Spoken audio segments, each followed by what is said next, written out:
Seperti apa rasanya hidup di dalam pesawat Mitsubishi A6M0 saat Perang Dunia II? Sebelum menjawab pertanyaan ini, mari posisikan dirimu di sini, sekarang. Rasakan getaran mesin yang merambat liar dari tulang punggung hingga ke gigimu. Kamu duduk terjepit di kursi logam yang keras dan sempit. Lihat ke sekeliling. Dinding yang memisahkanmu dari udara luar hanyalah lembaran duralumin setipis uang koin. Tepat di samping paha dan di bawah kakimu, ratusan liter bensin oktan tinggi mengalir deras tanpa pelapis apapun. Satu peluru nyasar, satu percikan api kecil, dan dalam sekejap, kamu akan lenyap di tengah bola api raksasa. Inilah realitas di dalam kokpit Mitsubishi A6M0.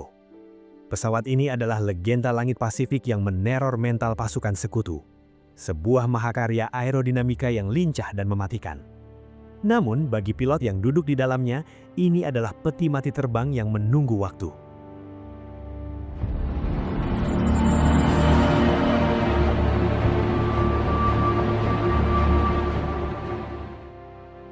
Di masa awal perang, pesawat ini hadir sebagai hantu yang nyata. Pilot sekutu gemetar saat melihat siluet sayapnya yang membulati cakrawala. Reputasi pesawat ini mencekik nyali mereka bahkan sebelum peluru pertama ditembakkan. Ia bergerak dengan keanggunan yang menipu mata, menari di udara seolah hukum fisika tunduk padanya. Namun, dominasi total ini menuntut bayaran yang setimpal. Kecepatan dan kelincahan akrobatik itu berdiri di atas pengorbanan fatal. Pesawat ini ibarat pedang samurai tertajam yang pernah ditempa. Ia memotong musuh dengan presisi mematikan. Namun, bilah yang tajam itu begitu rapuh. Saat bentrok dengan kekuatan kasar, ia hancur. Kamu akan melihat bagaimana kebanggaan terbesar Angkatan Laut Jepang ini akhirnya berbalik menjadi mesin pembunuh bagi pilotnya sendiri.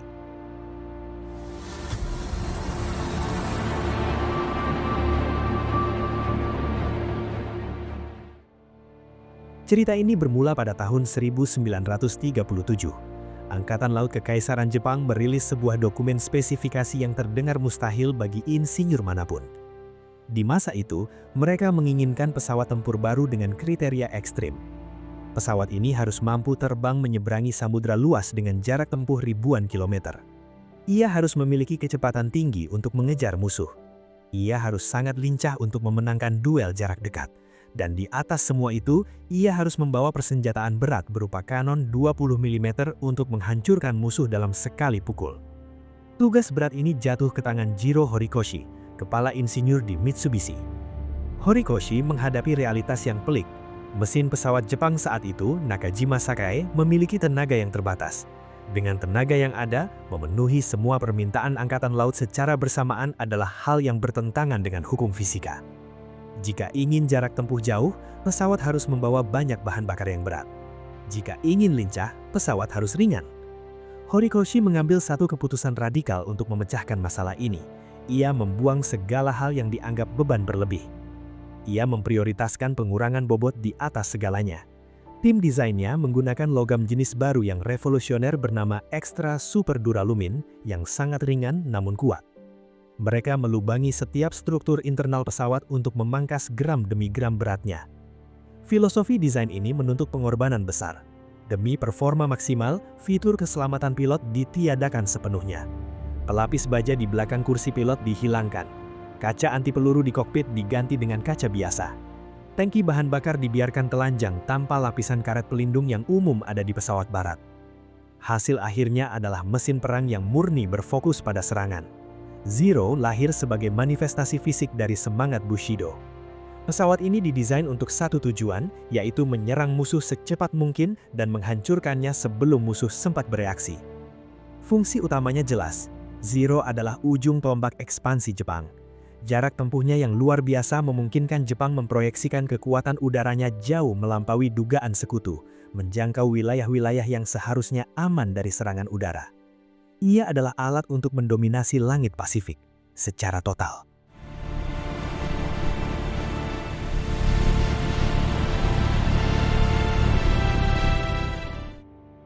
Mari kita bedah fisik pesawat ini dari jarak dekat. Saat kamu berdiri di sampingnya, terlihat jelas betapa ekstrim obsesi para insinyur Mitsubishi terhadap bobot ringan. Di balik kulit pesawat, rangka utamanya penuh dengan lubang-lubang kecil yang sengaja dibor. Mereka menyebutnya lightning holes. Setiap gram logam yang bisa dibuang, mereka buang. Kulit luar pesawat ini menggunakan lembaran ekstra super duralumin yang sangat tipis. Saking tipisnya, mekanik di darat harus melangkah dengan sangat hati-hati di area tertentu, karena tekanan sepatu bot saja bisa membuat penyok tibuh pesawat. Di balik kerapuhan eksterior itu, tersimpan taring yang mematikan. Pada bagian hidung, tepat di depan kokpit, terpasang dua senapan mesin 7,7 mm. Senjata ini berfungsi untuk membidik sasaran. Namun kekuatan penghancur yang sesungguhnya tertanam di dalam sayap. Dua kanon Type 99 berkaliber 20 mm bersembunyi di sana. Daya rusaknya brutal. Satu hantaman telak dari kanon ini sanggup merobek sayap pesawat pengebom atau meledakkan mesin lawan seketika. Sekarang, posisikan tubuhmu masuk ke dalam kokpit. Ruangannya sempit dan memeluk tubuhmu dengan ketat. Bahu kanan dan kirimu hampir menyentuh dinding kokpit. Panel instrumen di depanmu tampil minimalis, hanya menyajikan indikator vital yang kamu butuhkan untuk terbang. Desain kanopi model tetesan air memberikan visibilitas yang luar biasa. Kamu bisa melihat ke segala arah dengan leluasa, sebuah keunggulan mutlak untuk mendeteksi musuh lebih dulu. Namun, rasa aman itu semu. Perhatikan tempat dudukmu. Punggungmu bersandar pada lempengan aluminium tipis. Di balik sandaran itu, struktur ekor pesawat berongga dan kosong. Peluru musuh yang masuk dari arah jam 6 memiliki jalur bebas hambatan menembus badan pesawat dan langsung menghantam tulang belakangmu. Kaca di depan wajahmu pun hanyalah plexiglas biasa yang mudah pecah, sama sekali tanpa perlindungan balistik. Ancaman terbesar justru berada lebih dekat lagi. Tepat di samping kanan dan kirimu, di dalam pangkal sayap tersimpan tangki bahan bakar utama. Tangki ini menempel langsung dengan struktur sayap tanpa lapisan karet penutup otomatis. Saat peluru menembus area ini, bensin akan bocor deras. Uap bahan bakar seketika memenuhi rongga sayap yang panas. Hanya butuh satu percikan api kecil dari peluru lawan untuk mengubah kokpit sempit ini menjadi ruang kremasi di atas awan.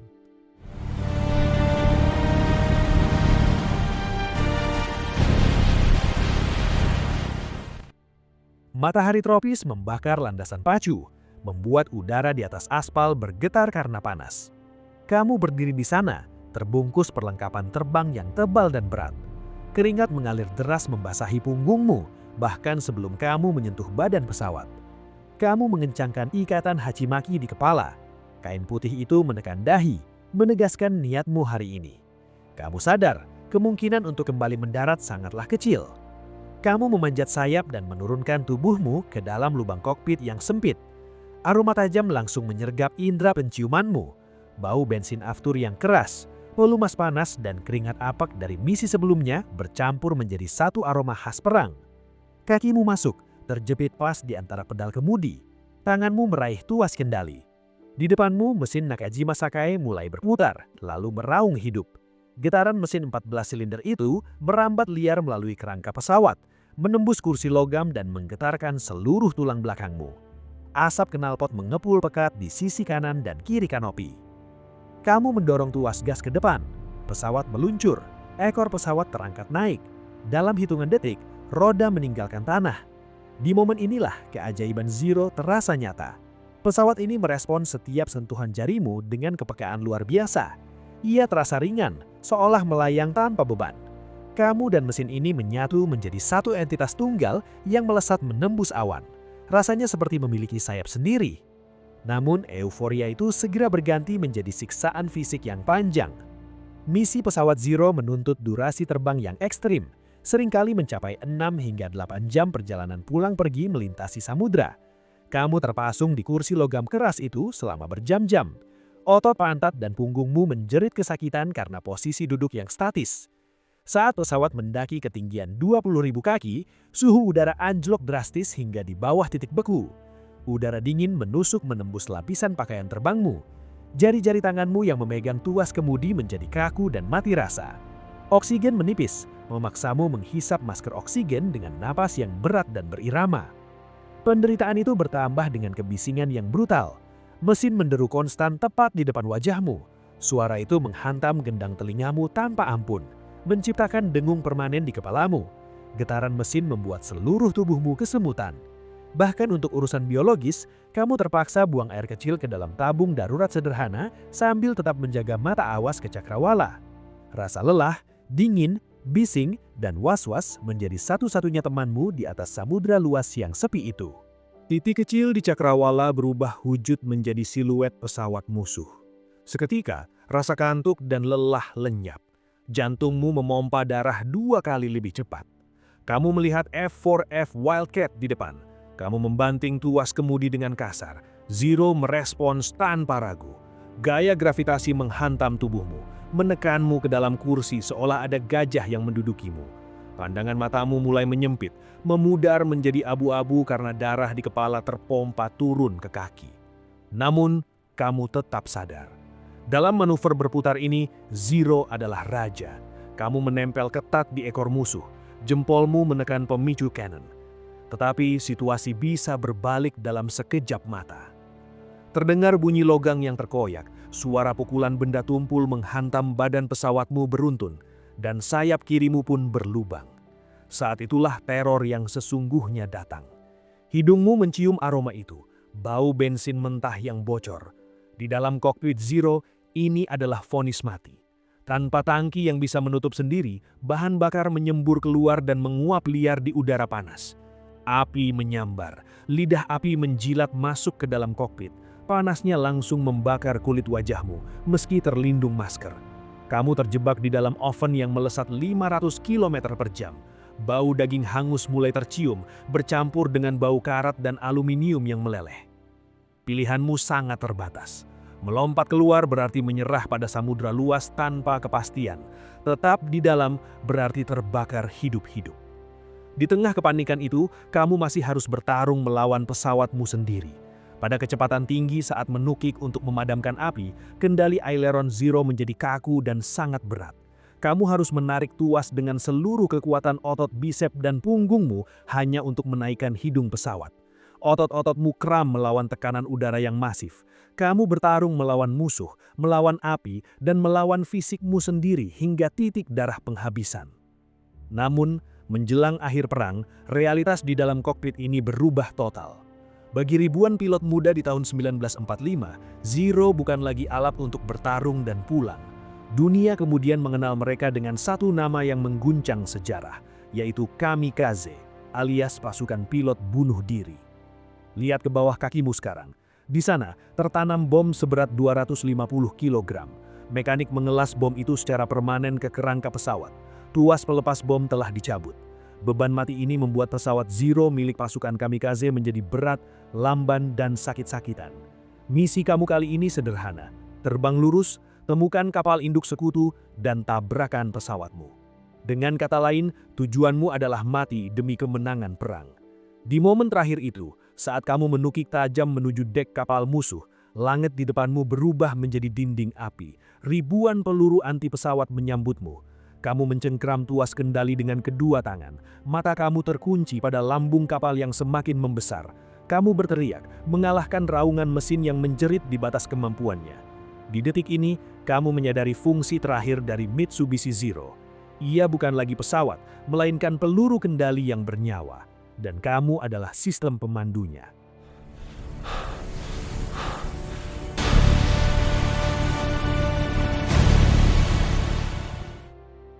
Roda pesawat menyentuh landasan tanah yang keras. Guncangan pendaratan menghentak sisa-sisa tenaga di tubuhmu. Saat baling-baling akhirnya berhenti berputar, keheningan yang datang terasa asing dan menekan. Telingamu masih berdenging kencang akibat raungan mesin selama jam-jam. Kamu membuka kanopi, membiarkan udara tropis yang lembab dan berat membasuh wajahmu yang penuh minyak. Kamu turun dengan kaki gemetar. Kamu berjalan gontai menjauhi pesawatmu yang kini terlihat seperti saringan udara karena lubang peluru. Lalu kamu menoleh ke samping. Tempat parkir di sebelahmu kosong. Teman satu regumu, wingman setiamu, tetap tinggal di sana. Ia menyatu dengan lautan Pasifik selamanya. Inilah warisan sesungguhnya dari Mitsubishi A6M Zero. Ia adalah mahakarya teknik yang lahir dari desakan keterbatasan sumber daya. Ia cantik, elegan, dan mematikan. Namun, ia juga mesin yang sangat kejam terhadap tuannya. Pesawat ini menuntut kesempurnaan mutlak setiap detik. Ia menghukum kesalahan terkecil dengan nyawa. Zero memberikan Jepang dominasi mutlak di awal perang, dan sebagai gantinya, ia melahap habis generasi muda terbaik mereka hingga tak bersisa. Sekarang, saya ingin mendengar pendapatmu. Dalam pertempuran hidup atau mati, mana yang akan kamu pilih? Kecepatan dan kelincahan total yang rapuh, atau perlindungan baja tebal yang lambat? Tulis pilihanmu di kolom komentar.